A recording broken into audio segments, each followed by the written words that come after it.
Hello students, welcome back to our physics class. This is Aman Anis Khan and this is going to be our second video lecture related to topic light. And in this video lecture we will discuss some very important concepts, very important topics from this chapter, and the topics which we are going to discuss now is sign convention. In the previous video lecture we have already discussed about definition of reflection, laws of reflection, about some basic concepts related to light, and in the last we discussed some very important definitions related to reflection from spherical surface. Clear? So जो spherical mirrors थे वहाँ हमने दो type के mirror को discuss किया था, एक था कॉन्केव मिरर और दूसरा था कॉन्वेक्स मिरर, और दोनों टाइप के मिरर से रिलेटेड हमने काफी इंपॉर्टेंट डेफिनेशंस वहां डिस्कस की। आई थिंक वो सारी डेफिनेशन याद हो गई होंगी, याद भी करनी है, और आज हम इसी कॉन्सेप्ट को आगे बढ़ाएंगे। Clear? So the topic for today is sine convention. Clear? पहले मैं थोड़ा सा रिवाइज करा देता हूँ कौन कौन से इंपॉर्टेंट पॉइंट हमने लास्ट क्लास में डिस्कस किए थे। Okay, so I am going to draw a spherical mirror. Which mirror is it? This is concave mirror. Clear? ये concave mirror है because inner surface is reflecting surface. So we know this is concave mirror. यही हम ज़्यादा use करेंगे, हम properties discuss करेंगे इसके भी आगे further. So mirror के केस में this line is called principal axis. Geometrical center, this point is pole. Now the center of the spherical shape of the mirror, of which mirror is a part, is called center of curvature. This is C. And here we have focus point, and to find focus we have an incident ray which is parallel to principal axis, and after reflection it meets principal axis at the point focus. Clear? So this point is focus. We know separation between C and P, this is radius of curvature. Separation between F and P, this is focal length. So this is focal length and this is radius of curvature. So ये कुछ important point है जो हमने last class में discuss किए थे, जो भी 10 डेफिनेशंस मैंने वहां बताई थी, याद कर सकते हो। स्टार्टिंग के 5 या 6 जो डेफिनेशंस थे वो काफी ज्यादा इंपॉर्टेंट हैं। अब हम डिस्कस करने जाएंगे साइन कन्वेंशन, यानी न्यूमेरिकल्स में, डेरिवेशंस में हमें किस तरह से कौन सा साइन और कौन सी डिस्टेंस हमें पॉजिटिव लेनी है और कौन सी डिस्टेंस हमें नेगेटिव लेनी है। काफी इंटरेस्टिंग तरीके से हम ये समझेंगे। और एक बात बहुत यहाँ समझने के लिए काफ़ी ज़्यादा इंपॉर्टेंट है, और वो ये है कि साइन कन्वेंशन समझे बिना हम यहाँ न्यूमेरिकल सॉल्व नहीं कर सकते, इसलिए न्यूमेरिकल्स के लिए साइन कन्वेंशन बहुत ज़्यादा इंपॉर्टेंट है। क्लियर? तो अच्छे से समझेंगे इसको, साइन कन्वेंशन को, कि कब हमें कौन से डिस्टेंस को पॉजिटिव और कौन से डिस्टेंस को नेगेटिव लेना है। फिर कुछ सिंपल एक्सरसाइज करेंगे ताकि हमें ये समझ में आ जाए कि हमने साइन कन्वेंशन को अच्छे से समझ लिया है। Okay, so now again I am going to draw a mirror, and we all know this is concave mirror. Clear? तो ये concave mirror है, और यहाँ मैं सबसे पहले एक principal axis यहाँ ड्रॉ करूँगा, and we know the geometrical center is pole P. Clear? So last class में मैंने कहा था कि मिरर के लिए सबसे important point कौन सा होगा? हम कहेंगे सबसे important point pole है। ऐसा मैंने क्यों कहा वो हम इस वीडियो लेक्चर में अभी समझते हैं। देखो, यहाँ कॉन्केव मिरर है, प्रिंसिपल एक्सिस है, पोल सबसे इंपॉर्टेंट पॉइंट है, क्योंकि फर्स्ट पॉइंट जो है साइन कन्वेंशन का वो यही है, और ये सबसे पहले सबसे ज्यादा इंपॉर्टेंट है। साइन यानी कि प्लस माइनस तो बाद में इंपॉर्टेंट है, पहले ये पॉइंट समझ में आना चाहिए, और ये पॉइंट है all distances are measured from pole. जितने भी डिस्टेंस होंगे यहाँ वो सब पोल से हम मेजर करेंगे। तो मैं लिखेंगे all distance are measured from pole. Clear? तो जितने भी डिस्टेंस है वो हम कहां से नापेंगे? पोल से नापेंगे, और पोल से डिस्टेंस जब हम नापेंगे तो उस केस में हम देखेंगे कि अगर हम किसी पर्टिकुलर डायरेक्शन में जाते हैं तो प्लस कंसीडर होगा और ऑपोजिट डायरेक्शन नेगेटिव कंसीडर होगा। चलो ये भी देखते हैं।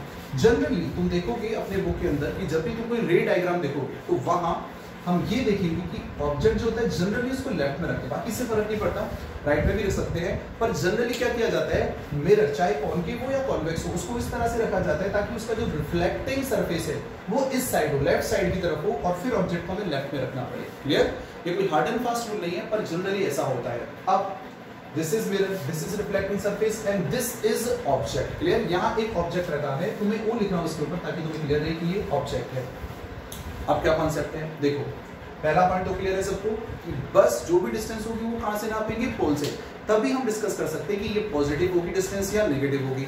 और अब पॉइंट है कि इंसिडेंट रे, अगर ये ऑब्जेक्ट है तो मुझे बताओ क्या ये जो डायरेक्शन मैंने ड्रॉ की है अभी एरो से, ये जो डायरेक्शन मैंने ड्रॉ की है, क्या ये इंसिडेंट रे की डायरेक्शन होगी? बिल्कुल। ये जो डायरेक्शन मैं ड्रॉ कर रहा हूं ऑपोजिट, देखो एरो साइड है, यहां ये जो मैंने डायरेक्शन ड्रॉ की है दिस इज अपोजिट डायरेक्शन, और ये है रिफ्लेक्टेड रे की direction. So all distance in the direction of incident रे, यहाँ तुम सेकंड पॉइंट लिखोगे, और सेकंड पॉइंट कौन सा लिखोगे, जो मैं अभी बोल रहा हूँ ध्यान से सुनना है, फिर नोट करना है डायग्राम के साथ साथ। तो सेकंड पॉइंट क्या है, all distance in the direction, video को पॉज करो और जहां जो लिखना है वो जल्दी से लिखो और आगे बढ़ो, ठीक है। तो पॉइंट ये है कि all distance in the direction of incident ray are considered positive. Next point understood है। Distance in the opposite, distance in the opposite direction of incident ray are considered negative. हम ये भी कह सकते हैं कि distance in the direction of reflected ray are considered negative. Clear? So ये जो डायरेक्शन है यहाँ पॉजिटिव डिस्टेंस कंसीडर होगी, इस डायरेक्शन में यहाँ हम नेगेटिव डिस्टेंस यहाँ कंसीडर करेंगे। क्लियर?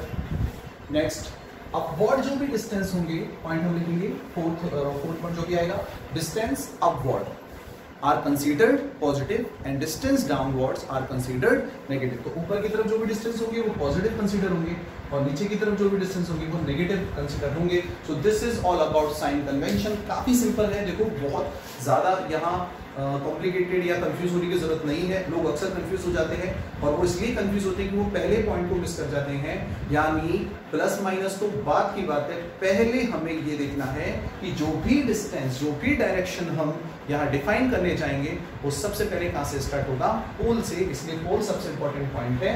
सो सबसे पहले all distance are measured from pole, distance in the direction of incident ray are considered positive, distance in the direction of reflected ray are considered negative, upward distance are considered positive, downward distance are considered negative. Okay, तो अब देखो दोनों mirror के लिए मैं थोड़ा example लेते हैं। वो सबसे पहले मैं कॉन्केव मिरर के एग्जांपल से हम ये समझते हैं कि क्या हमने साइन कन्वेंशन को सीखा। क्लियर? क्या हम अप्लाई करेंगे। कॉन्केव मिरर में पहला एग्जांपल लेना, ऊपर है ड्रॉ। अगेन मैंने ये कॉन्केव मिरर ड्रॉ किया है because inner surface is reflecting surface and we know this is the most important point in the mirror and it is pole. Now this is suppose center of curvature and this point is focus. Okay, so यहाँ हम जानेंगे C और P में, हम already जानते हैं ये जो डिस्टेंस होगा R होगा, और F और P के बीच में ये जो सेपरेशन है यहाँ F और P के बीच में, ठीक है ध्यान ना, यहाँ मैंने F से P से लिया है, यहाँ मैंने F से लिया है, ये होती है फोकल लेंथ है, ठीक है। तो कॉन्केव मिरर के लिए मुझे बताओ फोकल लेंथ और रेडियस ऑफ कर्वेचर F और R बोलो कैसा होगा, फोकल लेंथ पॉजिटिव होगी या नेगेटिव? आंसर है नेगेटिव, बिल्कुल। दोनों के साइन लिख लो और फिर चेक करके देखो नेगेटिव होगी क्यों। सबसे पहले कहां खड़े होना है हमें, पोल पे। ओके, यहां पोल के ऊपर आ गए। अब हमें कौन सी लेंथ नापनी है, हमें क्या कहा जा रहा है, फोकल लेंथ को नापो। फोकल लेंथ को नापने के लिए हमें बताओ उल्टा जाना पड़ रहा है ना, we have to move in opposite direction of incident ray. अगर हम ऑब्जेक्ट को रखेंगे तो यही रखेंगे क्योंकि ये रिफ्लेक्टिव पोर्शन के सामने रखा जाएगा, और P से F की तरफ जाते टाइम हमें ऑपोजिट मूव करना पड़ रहा है। इसका मतलब हमें ये जो डिस्टेंस है इस लेंथ को कैसा कंसीडर करना पड़ेगा, नेगेटिव। समझ में आया? बताओ R का साइन कैसा होगा। अगेन हम समझ सकते हैं कि ये भी नेगेटिव होगा। क्यों नेगेटिव होगा, देखो क्योंकि R को पोल से मेजर करने के लिए, पोल पे खड़े हो जाओ, क्योंकि सबसे पहला दो पॉइंट ये है कि हमें डिस्टेंस या डायरेक्शन कहां से डिसाइड करनी है, पोल से। सबसे पहले पोल पे आ जाओ। ओके, अब क्वेश्चन देखो क्या है, R की तरफ जाना है ना, चलो R को मेजर करो। Again we are moving in opposite direction, so again this distance is also considered negative. Clear? So F और R दोनों नेगेटिव होंगे। कौन से मिरर के लिए, कॉन्केव मिरर के लिए। एक सिंपल कॉन्सेप्ट में अगर मैं तुमसे पूछूं यहाँ ऑब्जेक्ट के लिए, अगर मैं ऑब्जेक्ट यहाँ रखूं, क्लियर, ये पेन मार्कर ये ऑब्जेक्ट है, अगर मैं रखूं तो बताओ ऑब्जेक्ट डिस्टेंस जो होगी उसको हम U से कंसीडर करते हैं, ठीक है ना। बताओ ऑब्जेक्ट डिस्टेंस भी नेगेटिव होगी या नहीं होगी। जनरली ऑब्जेक्ट डिस्टेंस कैसी होती है, नेगेटिव ही होती है। क्लियर? क्योंकि ऑपोजिट डायरेक्शन में जाएंगे तो ये नेगेटिव ही कंसीडर होगा। क्लियर? क्योंकि हम ऑपोजिट डायरेक्शन में मूव कर रहे हैं। अच्छा, क्लियर हो गया होगा। F और R आगे मूव करते हैं। अब हम डिस्कस करेंगे कौन सा mirror, convex mirror. Clear? Convex mirror की कंडीशन में तो ये मैंने कॉन्वेक्स मिरर ड्रॉ किया और तुम ऑब्जर्व करोगे कि यहाँ मैंने इस बार फिर से जो रिफ्लेक्टिंग सरफेस उसको लेफ्ट फेसिंग ही रखा है, ठीक है ना, क्योंकि ऑब्जेक्ट को हम याद रखते हैं, ऐसा जनरल हम करते हैं, ठीक है ना। तो ये मिरर है और ये कॉन्वेक्स मिरर है। कॉन्वेक्स मिरर के लिए अगर हम देखें तो मिरर इस तरह से कंप्लीट होगा, सी पॉइंट यहाँ होगा और पोल यहाँ होगा जो कि बहुत इंपॉर्टेंट है, और बीच में यहाँ होगा फोकस पॉइंट, ठीक है। और अगर हम देखें तो ये जो डिस्टेंस है P और F के बीच में ये फोकल लेंथ होगी, और ये जो डिस्टेंस है P और C के बीच में ये रेडियस ऑफ कर्वेचर होगी। एक फोकल लेंथ है और एक रेडियस ऑफ कर्वेचर। ओके, सो यहाँ वापस से वही दो क्वेश्चन है हमारे सामने, यहाँ फोकल लेंथ और यहाँ रेडियस ऑफ कर्वेचर, ठीक है। बताओ फोकल लेंथ और radius of curvature,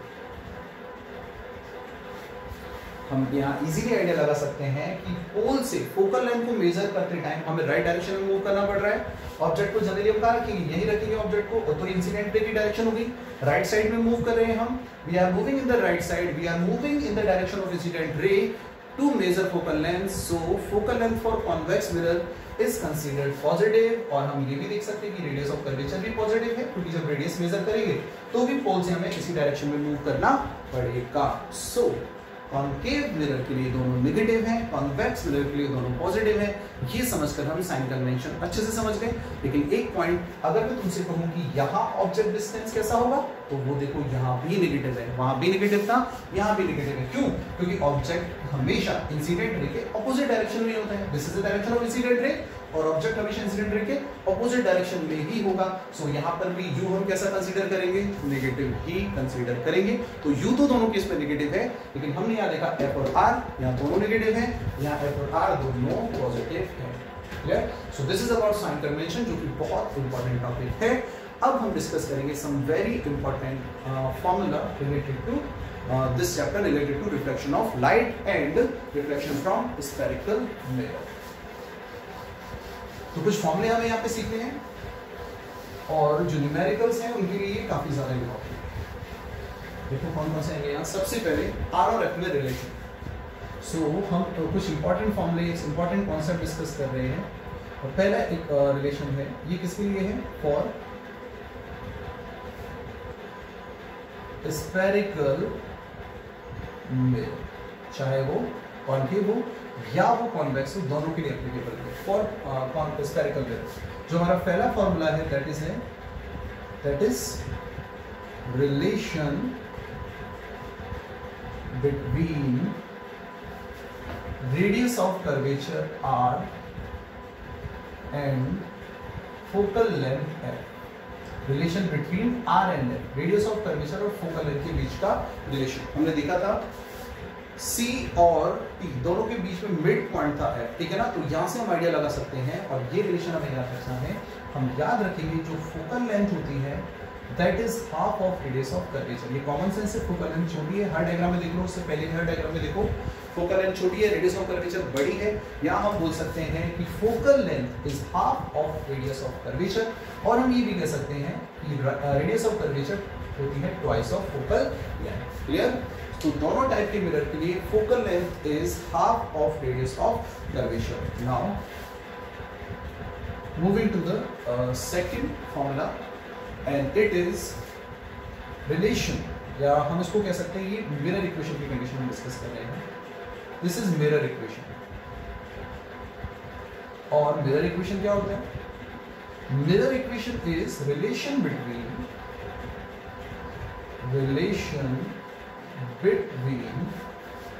u, v and f.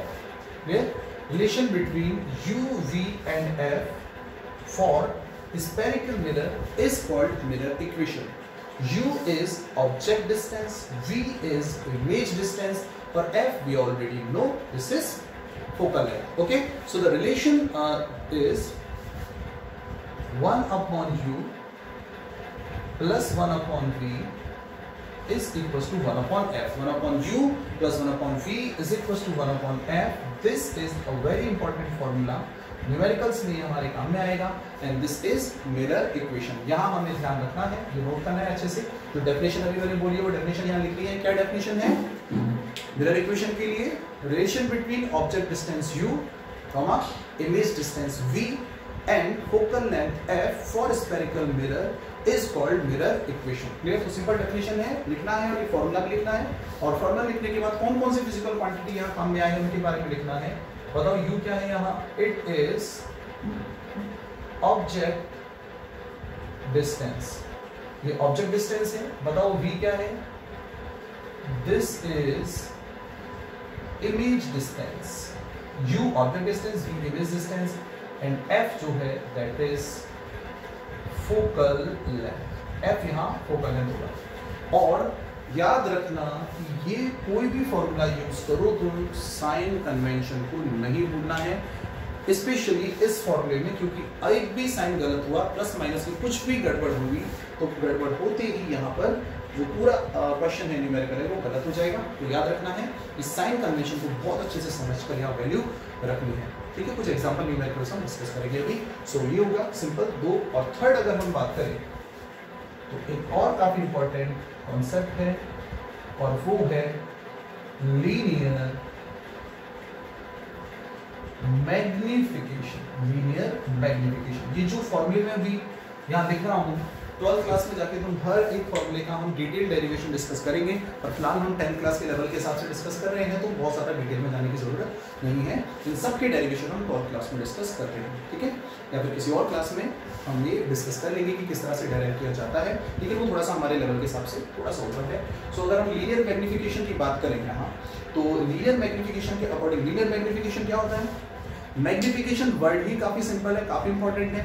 Magnification का मतलब होता है to compare image height with object height, यानी इमेज के हाइट को ऑब्जेक्ट के हाइट के साथ कंपेयर करना कि इमेज ऑब्जेक्ट से छोटी है या बड़ी है या बराबर है या फिर क्या कंडीशन है। सो उसे हम कहते हैं मैग्निफिकेशन। तो हम यहाँ लीनियर मैग्निफिकेशन डिस्कस कर रहे हैं, और लीनियर मैग्निफिकेशन जो है इसको रिप्रेजेंट किया जाता है स्मॉल m से। डेफिनेशन में लिखेंगे linear magnification is the ratio of image size to the object size। और ये जो रेशियो है इमेज साइज और ऑब्जेक्ट साइज के साथ साथ इमेज डिस्टेंस और ऑब्जेक्ट डिस्टेंस से भी डिफाइन होता है।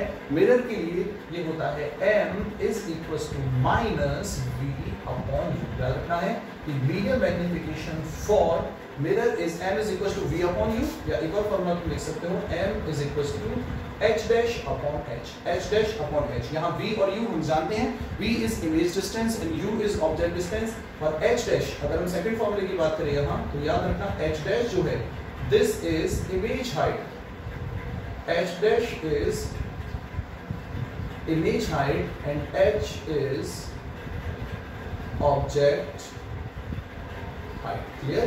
h dash is image height and h is object height। so this is about linear magnification। तो हमारे पास 3 फॉर्मूले यहाँ हैं। पहला फॉर्मूला r और f में रिलेशन को रिप्रेजेंट करता है, सेकंड फॉर्मूला मिरर इक्वेशन है UV-F का रिलेशन, और थर्ड है लीनियर मैग्निफिकेशन जो हमें ये इंफॉर्मेशन देता है कि इमेज ऑब्जेक्ट से क्या रेशो रखती है, इमेज ऑब्जेक्ट के बराबर है या उससे बड़ी है, मैग्नीफाइड है या फिर उससे छोटी है। क्लियर? और यहाँ हम इजीली देख सकते हैं, देखो h dash upon h, ध्यान से देखो h dash upon h। अगर मैग्निफिकेशन 1 के बराबर है तो हम बोल सकते हैं दोनों इक्वल होंगे, इमेज साइज और ऑब्जेक्ट साइज। अगर मैग्निफिकेशन 1 से बड़ा है तो हम बोल सकते हैं ये 1 से बड़ा तभी होगा जब h dash h से ज्यादा होगा। मैग्निफिकेशन 1 से ज्यादा होने का मतलब है if magnification is greater than 1 it means image height is greater than object height. If magnification is less than 1 कब होगा? When h dash is less than h dash s से छोटा होगा। so if magnification is less than 1 it means image size or image height is less than the object height। ठीक है, simple. तो अब एक सिंपल न्यूमेरिकल लेते हैं जहां हम ये सारी कंडीशन डिस्कस करेंगे, या ये देखते हैं फॉर्मूला कैसे यूज में लिया जाता है।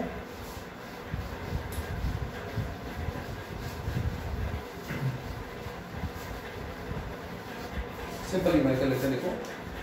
सो this is question number 1। In question number 1 देखो, अगर सिंपल क्वेश्चन यहाँ वर्कशीट में भी क्वेश्चन हमें मिलेंगे, लेकिन एक जनरल एग्जांपल से क्लियर करता हूँ।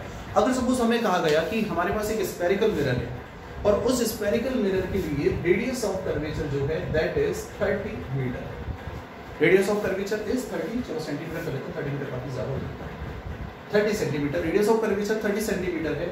What will be the value of focal length? काफी आसान क्वेश्चन है। Focal length is half of radius of curvature we know, and it is equals to 30 by 2 which is further equals to 15 centimetre. पढ़ते ही पता चल गया था हमें कि अगर हमें रेडियस ऑफ कर्वेचर 30 गिवन है, इसका मतलब है फोकल लेंथ 15 सेंटीमीटर होगी। ठीक है, तो हमने पहला फॉर्मूला इजीली आपने यूज में लिया। तो एक और क्वेश्चन लेते हैं। सपोज हमें एक कॉन्केव मिरर गिवन है, कॉन्केव मिरर, क्लियर, और इस कॉन्केव मिरर के लिए रेडियस ऑफ कर्वेचर गिवन है हमें। इसका रेडियस ऑफ कर्वेचर 20 सेंटीमीटर है, clear. So radius of curvature of a concave mirror is 20 centimetre and object is placed, object is at 15 centimetre from pole. तो question अच्छे से समझना है। For a concave mirror, radius of curvature is 20 centimeter and object is at 15 centimeter from pole. Find out the position. Find out the position, comma, nature and magnification. Position, nature and magnification of image. Clear? Of question समझ में आया। एक concave mirror, radius of curvature 20 centimetre है, object 15 centimetre दूर है। हमें पता करना है कि जो इमेज है उसका, उसकी पोजीशन क्या होगी, उसकी नेचर क्या होगी और उसका मैग्निफिकेशन क्या होगा। फिर स्टार्ट। तो देखो थोड़ा सिनेरियो बनाते हैं क्वेश्चन का।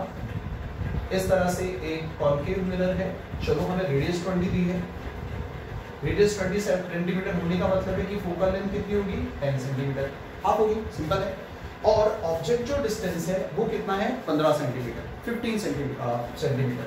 ओके, तो इस तरह से अगर हम देखें तो यहाँ फोकस होगा और इससे थोड़ा दूर यहाँ ऑब्जेक्ट होगा, ठीक है ना, थोड़ा दूर फोकस से थोड़ा सा दूर ऑब्जेक्ट होगा। चलो कैलकुलेट करते हैं। यहाँ सबसे पहले अगर हम देखें, हमारे पास यहाँ फॉर्मूला है 1/u plus 1/v is equal to 1/l। ये हमने कहाँ से लिखा, this is from mirror equation. हम जानते हैं अच्छे से ये मिरर इक्वेशन है।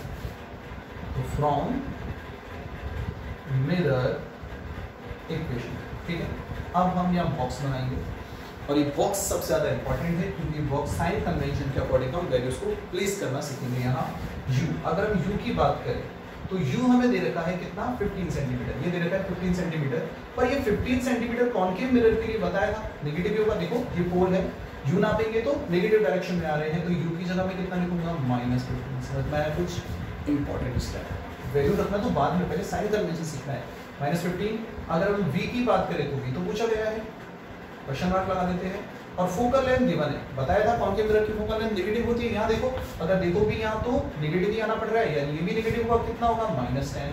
ये वैल्यू पुट करो यहाँ, अगर ये वैल्यू हम पुट करेंगे तो हमें मिलेगा 1/-15 plus 1/v is equal to 1/-10। Clear. v को एक तरफ रखेंगे और -1/15, ये -1/15 है, दूसरी तरफ जाएगा +1/15 हो जाएगा, 1/15 -1/10। क्लियर। नेक्स्ट एलसीएम यहाँ लेंगे, 1/v is equal to, LCM कितना आ रहा है, 30, 15 और 10, ठीक है। एलसीएम कितना आएगा, 30, डिवाइड करेंगे 2 टाइम्स जा रहा है तो ये हो जाएगा 2, माइनस की जगह -10 से डिवाइड करेंगे, 3 टाइम्स जा रहा है, 1 से मल्टीप्लाई करेंगे तो यहाँ आएगा 3, 1/v is equals to -1/30. We can write v is equals to -30, ठीक है। क्रॉस मल्टीप्लाई करो या इनवर्स कर दो यहाँ, सो v हमें कितना मिला, -30। हमें इमेज पोजीशन पता चल गई। ऑब्जेक्ट 15 सेंटीमीटर है और इमेज कहाँ है, 30 सेंटीमीटर। इसका मतलब क्या है, इसका मतलब है 30 सेंटीमीटर और नेगेटिव डायरेक्शन में, यानी कि इमेज जो होगा, जैसे ऑब्जेक्ट यहाँ 15 सेंटीमीटर है तो इमेज कहाँ बनेगा, यहाँ इमेज यहाँ बनेगा 30 सेंटीमीटर और ये इमेज रियल होगी। हम प्रॉपर्टीज में अभी नेक्स्ट क्लास में हम इमेज फॉर्मेशन के बारे में डिटेल में डिस्कस करेंगे, पर यहाँ पर 30 सेंटीमीटर नेगेटिव डायरेक्शन में आ रहा है। मिरर में इस साइड बनने वाली इमेज रियल होती है और उस साइड बनने वाली इमेज वर्चुअल होती है। जैसा मैंने कहा था, यहाँ एक्चुअल में इंटरसेक्ट करेंगे रेज और पीछे की तरफ वर्चुअली, तो यहाँ एक्चुअली इंटरसेक्ट कर रहे हैं और जो इमेज हमें मिली है वो रियल है। माइनस साइन ये भी बताया था कि रियल इमेज है। सो यहाँ से हमें पता चला image is formed at distance 30 centimeter।